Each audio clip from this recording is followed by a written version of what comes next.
Oke, selamat pagi, siang, sore, saudara-saudara semuanya. Hari ini saya meminta kepada mahasiswa S2 mata kuliah sistem manufaktur lanjut untuk menjelaskan atau menuliskan apa yang diinginkan supaya belajar itu menyenangkan tetapi berhasil. Oke, silakan kelompok satu meneruskan.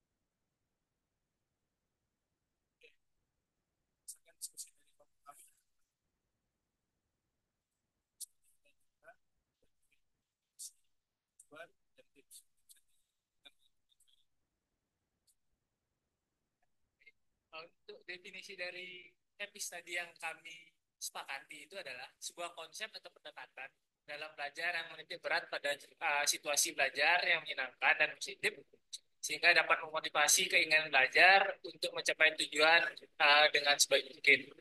Jadi poinnya itu adalah bagaimana belajar dengan hasil yang baik, tetapi juga tidak melupakan daripada keinginan kita sendiri itu belajar sehingga belajar itu menyenangkan seperti itu.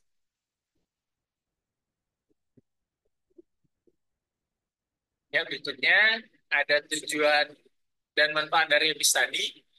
Eh, bisa dilanjutkan sama Mas Rafid. Ya, selanjutnya di sini ada tujuan dan manfaat dari happy studying. Ada 5 poin. Yang pertama, case study itu based on PNS, PSN, yaitu proyek strategi nasional dengan elaborasi teori klasik dengan isu industrial terkini. Yang kedua yaitu kita dapat meningkatkan motivasi terhadap tiap individu yang ada. Yang ketiga yaitu untuk dapat membangun kepercayaan diri antara peserta didik dalam suatu kelompok. Yang keempat yaitu interaksi positif antara tenaga pendidik dan peserta didik dalam lingkup ini yaitu tenaga pendidik. Yang kelima yaitu mengembangkan kreativitas antara peserta didik dan tenaga pendidik. Kemudian untuk tips dalam menjalani tadi itu adalah pertama yaitu menyiapkan timeline belajar. Kemudian yang kedua yaitu adalah penerapan secara reward dan kepada semua. Kemudian yang ketiga yaitu belajar lewat pengalaman yang menarik. Dan keempat yaitu variasi dalam model pembelajaran. Yang terakhir yaitu belajar dalam dengan suasana yang baik. Oke, sekian dari presentasi kelompok saya. Mungkin bisa dilanjut dengan kelompok dari Mbak Siwi dan teman-teman. Ya baik, terima kasih untuk kelompok satu dari tim Mas Rafif dan rekan-rekan. Untuk selanjutnya saya akan mempresentasikan untuk hasil diskusi kami terkait dengan happy studying untuk yang sudah kami diskusikan.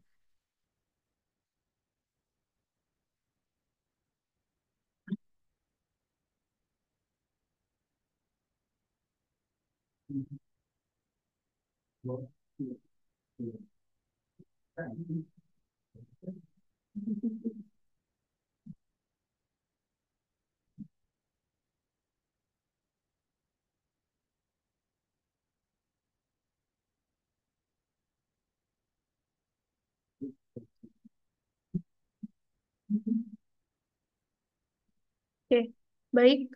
Untuk yang pertama, ini adalah hasil diskusi dari kelompok kami, yaitu Tips for Happy and Successful Studying. Ini adalah tim kami, ada saya sendiri, Siwi, kemudian ada Aldiva, ada Fitri, dan ada Farina.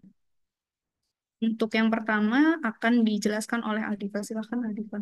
Baik, dari diskusi yang telah kita lakukan, didapatkan introduction seperti mahasiswa membaca tema atau materi yang diberikan sebelumnya. Contohnya dalam Smart Manufacturing, lalu mendiskusikannya secara bersama di kelas.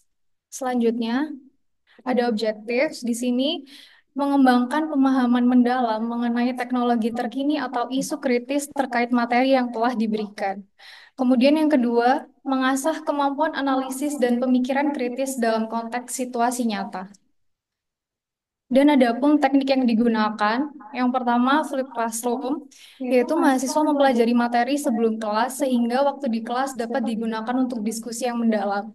Kemudian yang kedua ada Socratic Method. Di sini dosen mendorong mahasiswa untuk mengajukan pertanyaan yang lebih mendalam selama diskusi.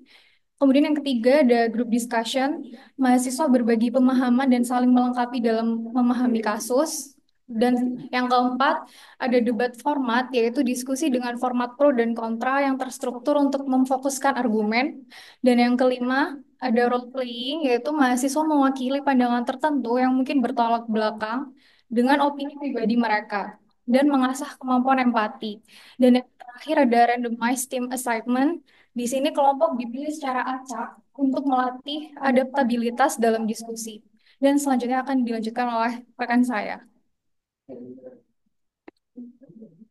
Selanjutnya, rewell telling story. Belajar dengan seolah-olah menjelaskan yang sedang bercerita dengan teman yang lain. Oke, untuk yang kedua ini adalah praktek dari teknik yang tadi sudah dijelaskan oleh Aldiva. Yang pertama itu adalah memulai pembelajaran dengan menggunakan kegiatan yang seru dan menyenangkan. Salah satunya kita bisa memulai dengan games. Di sini kita bisa menggunakan aplikasi atau bisa menggunakan website seperti Kahoot dan Quizizz. Hal ini dapat dilakukan sebagai review dari materi yang akan disampaikan, sehingga sudah memunculkan semangat dari siswa untuk belajar. Yang kedua adalah case study discussion. Hal ini bisa dilakukan dengan cara yang pertama, materi dan tema sudah diberikan oleh dosen pada minggu sebelumnya, sehingga mahasiswa dapat membaca dan mempelajari. Kemudian di kelas, secara bersama-sama, dosen akan memberikan satu case study, dapat berupa teknologi atau ilmu terbaru, misalnya dalam smart manufacturing atau masalah dalam smart manufacturing, sehingga diskusi bisa dijalankan dan pembelajaran dapat hidup. Artinya, terjadi diskusi dari dua sisi, tidak hanya dosen menjelaskan saja. Kemudian untuk selanjutnya, ini adalah pro versus kontra, yang mana untuk tekniknya kurang lebih sama dengan teknik case study, namun di sini mahasiswa akan dibagi ke dalam dua kelompok besar, kemudian akan diberikan tema tertentu untuk dibahas. Salah satu kelompok akan menjadi kelompok pro, sedangkan kelompok yang lain akan menjadi kelompok kontra. Sebagai contoh, tema dan materi adalah teknologi untuk advance manufacturing. Mahasiswa diminta untuk memberikan opini apakah setuju atau tidak setuju dengan penerapan metaverse untuk menunjang advance manufacturing. Lalu yang terakhir adalah skill yang diperoleh. Ada beberapa skill yang diperoleh. Yang pertama adalah keterampilan berpikir kritis. Mahasiswa akan terbiasa berpikir kritis, mencari solusi, dan mengevaluasi informasi. Lalu yang kedua adalah keterampilan komunikasi. Dengan keterampilan tersebut, dapat meningkatkan kemampuan berkomunikasi secara efektif, baik secara lisan maupun tulisan. Lalu selanjutnya, keterampilan kolaborasi. Dengan keterampilan kolaborasi, mahasiswa dapat dilatih untuk bekerja sama, menghargai pendapat orang lain, dan menyelesaikan tugas secara bersama-sama. Selanjutnya yaitu manajemen waktu. Contohnya adalah mengatur jadwal belajar, mengerjakan tugas, dan berpartisipasi dalam berbagai kegiatan. Lalu skill yang kelima adalah kemandirian. Dengan mencari sumber belajar sendiri dan bertanggung jawab atas pembelajarannya, mahasiswa akan menjadi lebih mandiri. Dan yang terakhir adalah kreativitas. Dengan kreativitas, mahasiswa dapat menemukan cara-cara baru untuk belajar dan memecahkan masalah yang akan merangsang kreativitas mahasiswa. Baik, itulah tips-tips yang dapat kami berikan untuk memberikan pembelajaran yang menyenangkan dan juga berkesan kepada mahasiswa. Sekian, terima kasih.